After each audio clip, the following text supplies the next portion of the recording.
Assalamualaikum warahmatullahi wabarakatuh. Berjumpa lagi bersama saya Rohmatul Aziza yang akan menyampaikan berita-berita teraktual dan terpercaya seputar Kabupaten Seruyan. Edisi Jumat 13 Agustus 2021 yang kami rangkum dalam Seruyan Sepekan.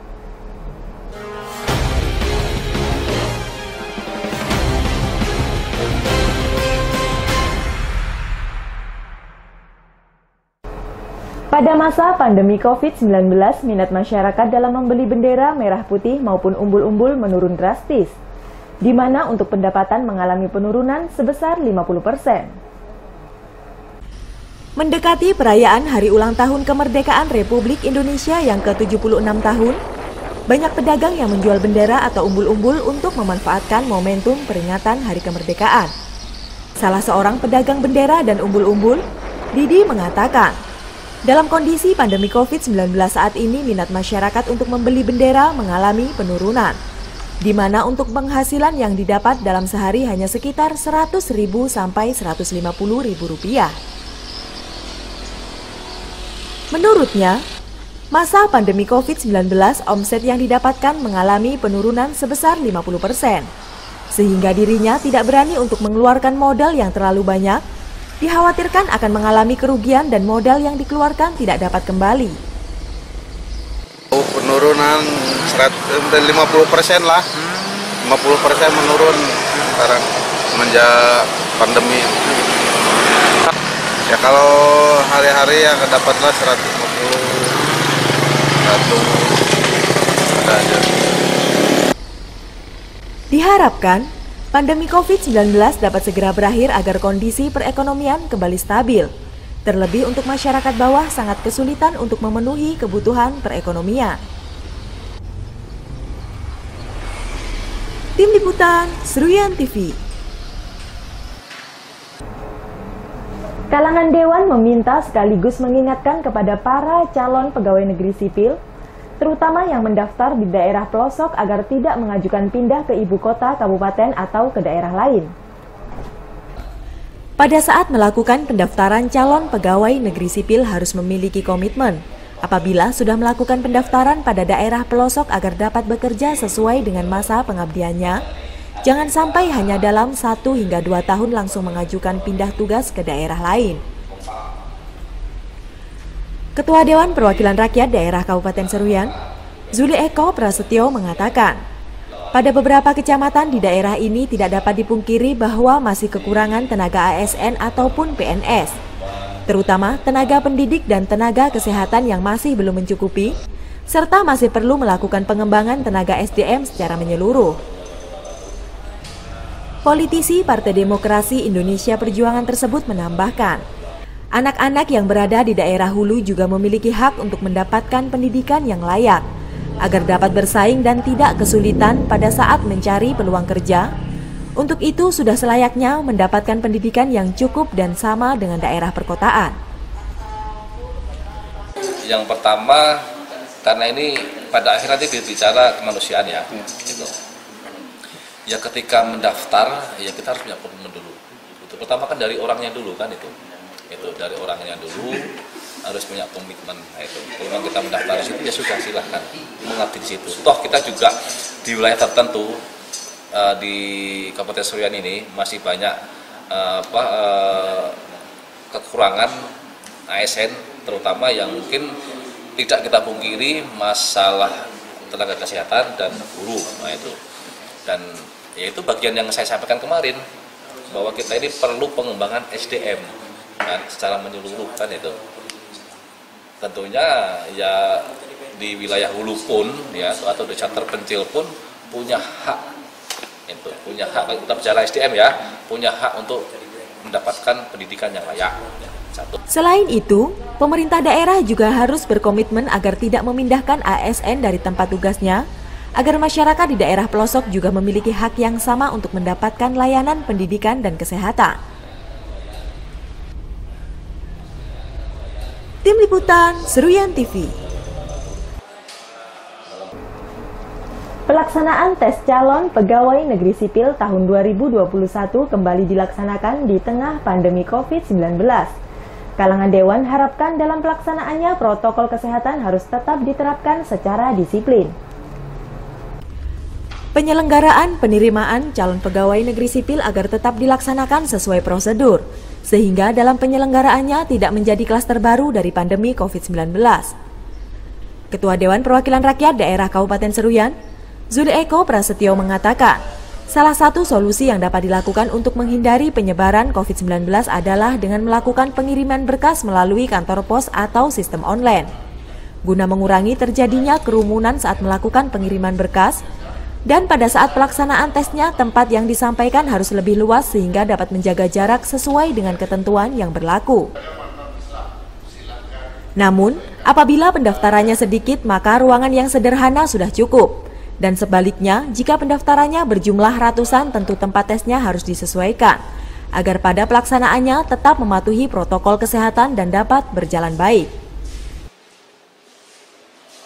Berharap kepada penyelenggara penerimaan CPNS, ya silahkan tetap dilaksanakan karena memang sudah jadi keputusan. Silahkan, pokoknya yang penting jangan sampai menimbulkan klaster baru untuk COVID-19, yaitu caranya mungkin kalau memang bisa nanti tahapan pelengkapan melalui online atau sistem kirim, ya silahkan lebih baik seperti itu. Jadi mulai dari rumah, pemberkasan kan bisa dikirim lewat email atau apa, nah silahkan, atau dikirim langsung lewat pos atau apa kan bisa. Jadi tidak harus mengurangi konsentrasi kerumunan massa, itu seperti itu. Diharapkan protokol kesehatan harus tetap diutamakan dalam pelaksanaan tes CPNS tersebut. Minimal panitia dapat memastikan jarak setiap peserta, selalu memakai masker dan mencuci tangan. Tim Liputan Seruyan TV. Guna menghindari terjadinya kesalahpahaman dalam menggunakan media sosial, Dewan menghimbau agar seluruh lapisan masyarakat dapat bijak dan profesional dalam menggunakan media sosial. Penggunaan media sosial menjadi hak seluruh lapisan masyarakat untuk dapat berkomunikasi secara luas. Namun dalam penggunaannya, terutama pada saat memberikan komentar atau tanggapan agar dapat lebih baik dan sopan, jangan sampai memberikan komentar yang sifatnya kasar terlebih dapat merugikan pihak lain. Wakil Ketua 1 Dewan Perwakilan Rakyat Daerah Kabupaten Seruyan, Haji Bambang Yantoko mengatakan, di mana saat ini sudah banyak di media sosial yang menyebarkan informasi tidak benar. Tentunya masyarakat harus lebih bijak dan sopan dalam menggunakan media sosial tersebut, salah satunya dengan memberikan komentar secukupnya dan tidak membesarkan suatu masalah. Politisi Partai Golongan Karya tersebut menambahkan, admin sebagai pengelola media sosial juga harus menyaring hal-hal yang tidak baik, terutama informasi yang bersifat provokatif atau menyudutkan orang lain. Saya himbau dalam penggunaan media sosial ini harus betul-betul jangan sembarang memberikan komentar-komentar yang sifatnya ini banyak sudah di Hanau juga kemarin sampai ke kepolisian tapi ternyata belum bisa dilacak. Itu juga gunakan media ini secara profesional, secara baik, secara santun, dan terutama yang saya minta ini adminnya ini yang betul-betul bisa menyaring tentang berita-berita tentang yang sifatnya ini provokatif itu jangan dimasukkan lah. Kalau menurut saya seperti itu. Dan mereka yang pengguna ini jangan disalahgunakan lah medsos ini, karena itu media yang cukup cepat ya kan untuk penyebarannya. Diharapkan kepada seluruh pengguna media sosial jangan sampai menyalahgunakan untuk hal-hal yang tidak benar. Tentu adanya media sosial untuk membantu memudahkan dalam berkomunikasi, meningkatkan silaturahmi dan hal-hal positif lainnya.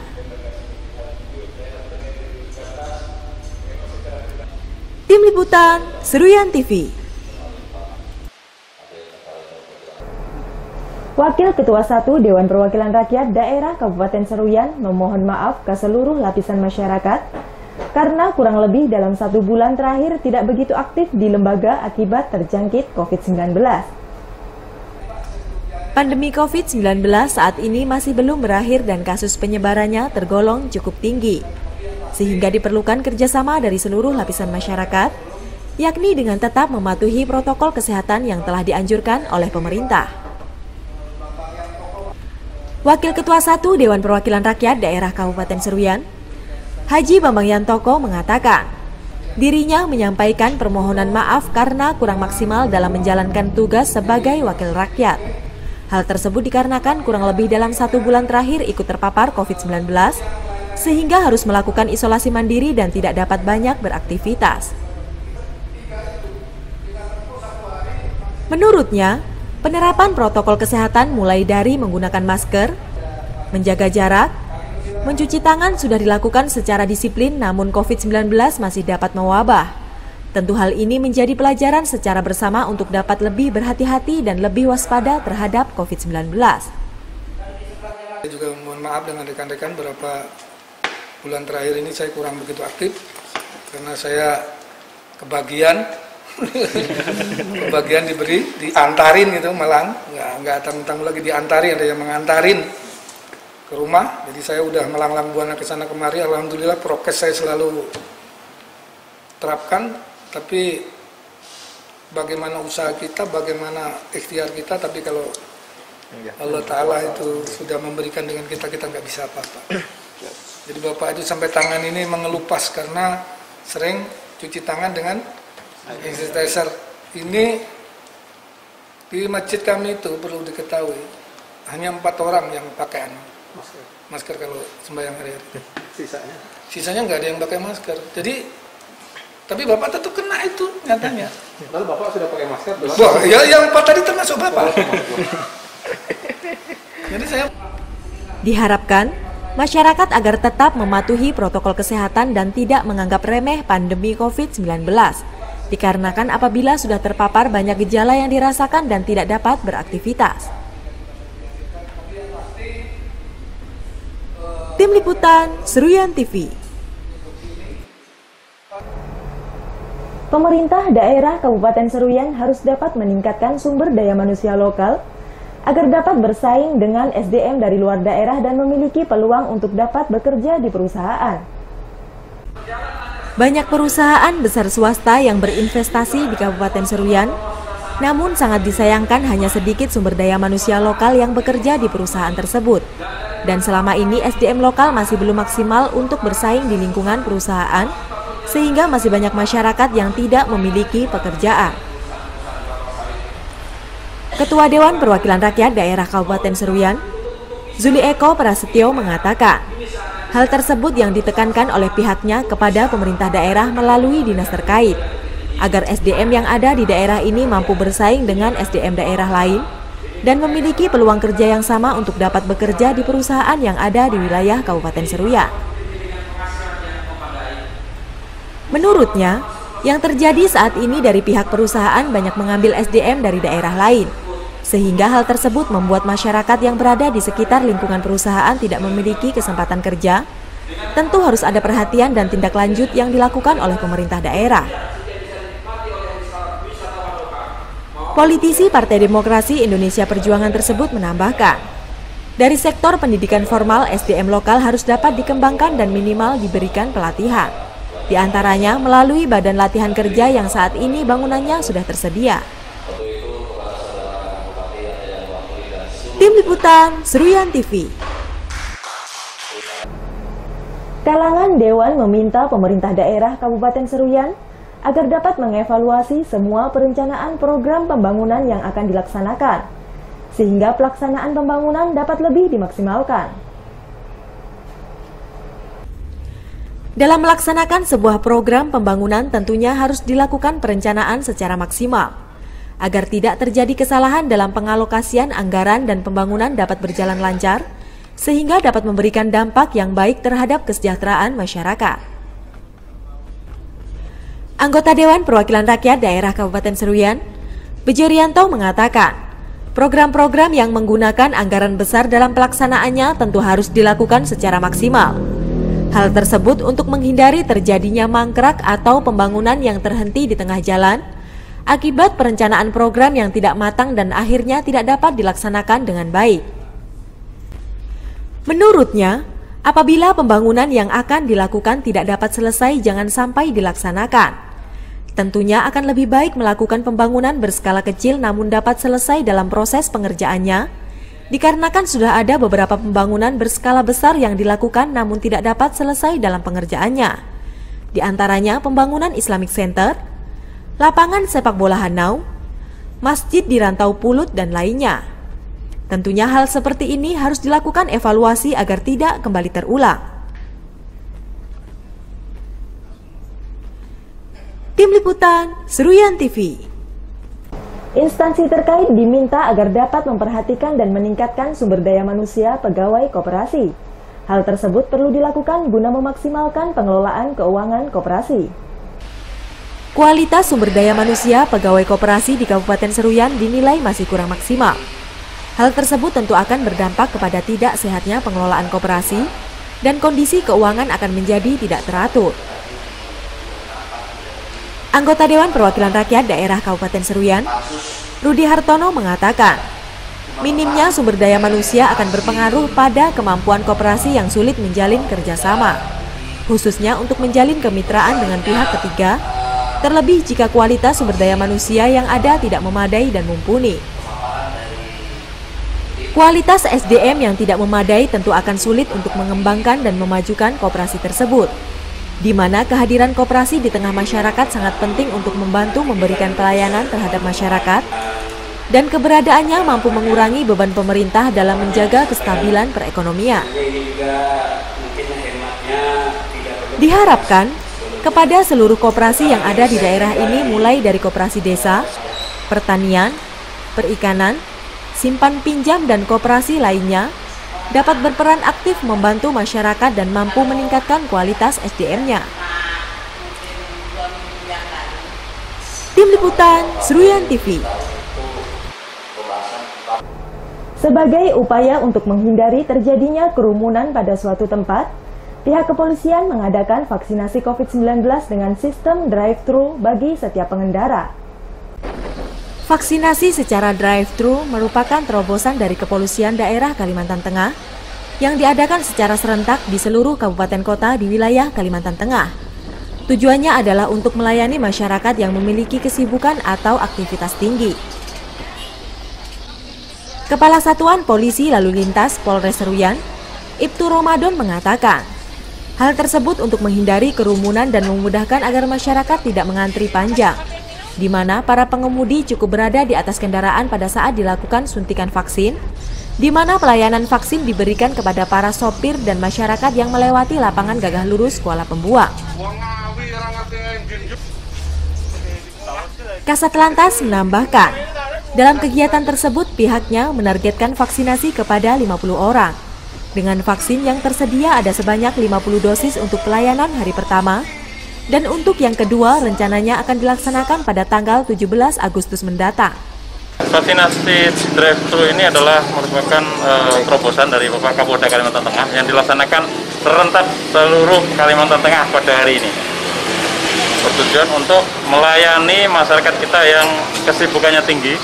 Nah, jadi tidak usah mereka berantri di suatu tempat, tetapi cukup dengan di atas kendaraan yang ada. Nah, jadi melayani sopir-sopir dan masyarakat yang mobilitas kerjanya tinggi untuk mendapat kesempatan vaksin yang lebih cepat. Diharapkan pada pelaksanaan yang kedua nanti dapat berjalan dengan lancar dan tanpa ada gangguan. Vaksinasi drive-thru terbuka umum bagi seluruh lapisan masyarakat sehingga tidak ada sasaran khusus. Tim Liputan, Seruyan TV. Masyarakat Pembuang Hulu 1 mengharapkan agar pembangunan Siring dapat segera diselesaikan. Dikarenakan apabila pengerjaan ditunda, pasar Saik yang berada di daerah tersebut tidak dapat beroperasi. Pembangunan Siring yang berada di Pasar Saik Pembuang Hulu 1 sudah dikerjakan namun belum diselesaikan. Hal tersebut dikarenakan terkendala dengan pelelangan yang dilakukan, di mana proyek tersebut sudah mulai dikerjakan namun belum dilelang. Anggota Dewan Perwakilan Rakyat Daerah Kabupaten Seruyan, Ar-Rahman mengatakan, hal tersebut yang menyebabkan pengerjaan proyek Siring tersebut mengalami penundaan. Diharapkan kedepannya proyek tersebut dapat dilelang dan dilanjutkan kembali. Terlebih masyarakat menginginkan proyek tersebut selesai agar pasar dapat kembali beroperasi. Selain itu, untuk longsor yang terjadi pada beberapa tikungan dan di jalan yang lurus, di mana untuk mengatasi longsor dapat dibuatkan sodetan yang sebenarnya lebih baik dari siring. Cukup dengan membuat sodetan sepanjang kurang lebih 7 km. Harap mudah-mudahan ke depan itu ada tindak lanjut terhadap permasalahan itu. Nah, mengenai siring kemarin yang ada di Pasar Saik itu sudah dilanjutkan. Maksudnya sudah dibangun, tapi belum dilanjutkan kemarin karena terkendala pelelangan kemarin. Nah, bagian kemarin itu dikerjakan belum dilelang, sehingga proyek tersebut ditunda dulu. Mudah-mudahan beberapa bulan ke depan sudah dilelang dan bisa dilanjutkan kembali. Karena masyarakat sangat berharap sekali siring itu selesai. Kalau tidak selesai maka pasar itu tidak bisa beroperasi. Nah, jadi mudah-mudahan pemerintah daerah dan semua stakeholder yang ada di Kabupaten Seruyan ini mau memperhatikan kepentingan masyarakat itu di atas kepentingan segala-galanya.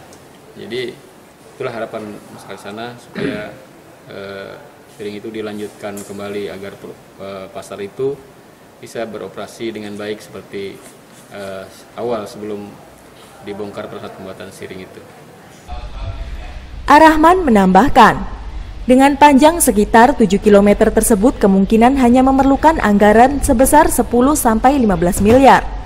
Dan hal tersebut dinilai sangat efektif untuk mengatasi longsor yang terjadi di pembuang hulu 1 dan 2. Tim Liputan Seruyan TV. Demikian berita yang kami sampaikan kali ini. Saya Rahmatul Aziza beserta kru yang bertugas mohon undur diri dari hadapan Anda. Terima kasih dan sampai jumpa. Wassalamualaikum warahmatullahi wabarakatuh.